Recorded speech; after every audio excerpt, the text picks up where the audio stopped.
Kabar ini, kabar terkabar.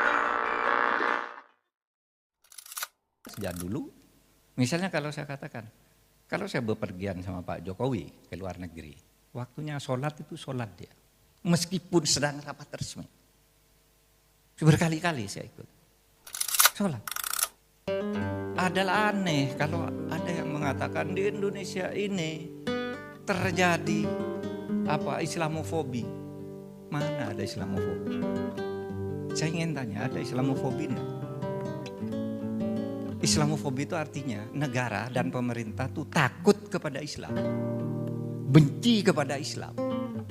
Ini enggak ada kebijakan takut kepada Islam, benci kepada Islam. Yang membuat ini orang Islam semua.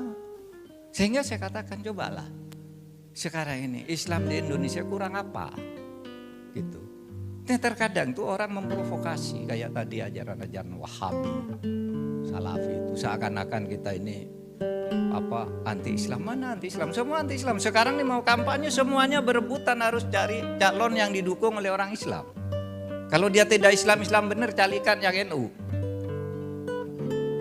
Nggak bisa melupakan itu nggak bisa, kalah. Karena apa? Karena Islam ini tidak ditakuti. Bahwa ada kebijakan yang tidak sesuai. Nah, itu persoalan pilihan kebijakan, bukan diskriminasi. Dan yang lagi karena tidak kebagian aja kadang-kala. Kalau sudah kebagian masuk kan sama aja, nggak bisa berbuat apa-apa. Karena masalahnya terlalu kompleks dan tidak sederhana seperti yang kita katakan. Kalau lalu ngasong Indonesia itu sudah tidak cocok, banyak korupsi, harus diganti khilafah. Memangnya di khilafah tidak ada korupsi? Banyak korupsinya. Mau pakai Saudi Arabia tuh, itu pangeran-pangeran di Timur Tengah itu, kalau musim panas itu di Maroko di tepi pantai punya rumah-rumah dan landasan pesawat, itu korupsi uang negara. Di sini ditangkepi, dicari, kamu pencucian uang gitu.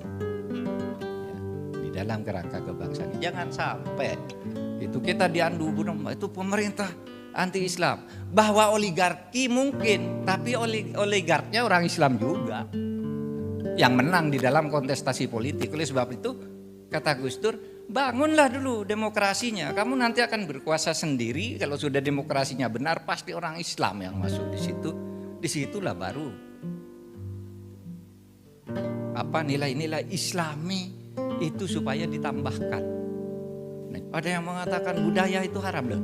Saudara, Islam itu berkembang berdasar budaya. Ajarannya sedikit yang pokok itu pegangi, lalu dikembangkan berdasar budaya-budaya. Sehingga jangan diperbenturkan gitu seakan-akan kita ini tidak Islam. Kadang-kala yang teriak-teriak, kamu tidak Islam, sholatnya telat.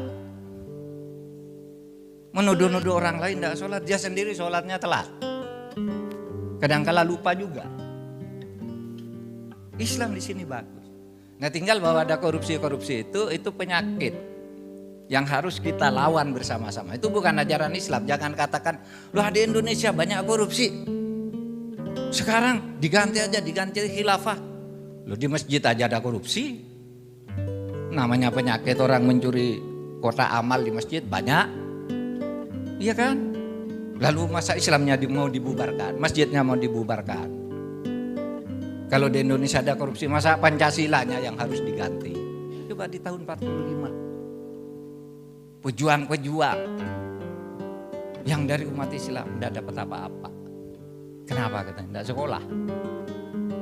Tidak sekolah. Mau jadi tentara tidak boleh, pegawai negeri tidak boleh. Itu lulusan pesantren, dia nggak bodoh.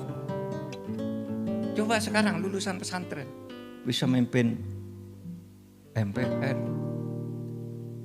Ketua Mahkamah Agung, Presiden, Menteri banyak. Dulu tahun 45 gitu sampai tahun 70-an mana coba cari.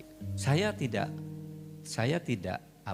nanti kalau ada orang wah Mahfud ini karena jadi pejabat sekarang muji enggak, sejak dulu.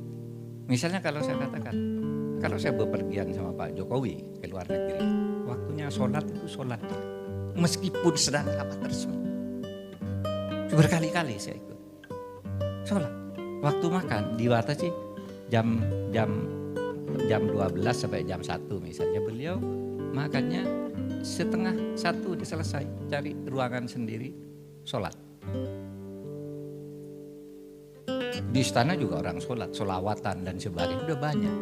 Jadi budaya Islam sudah tumbuh, jangan diganggu dengan radikalisme, takfiri dan sebagainya. Yang menganggap selalu kalau orang Islam yang bukan dia yang berkuasa salah, ini salah. Nah, yang begini-begini nanti kalau berkuasa itu berbahaya tuh. Semua orang nanti dibabat, dilibat berdasar kebutuhan dia.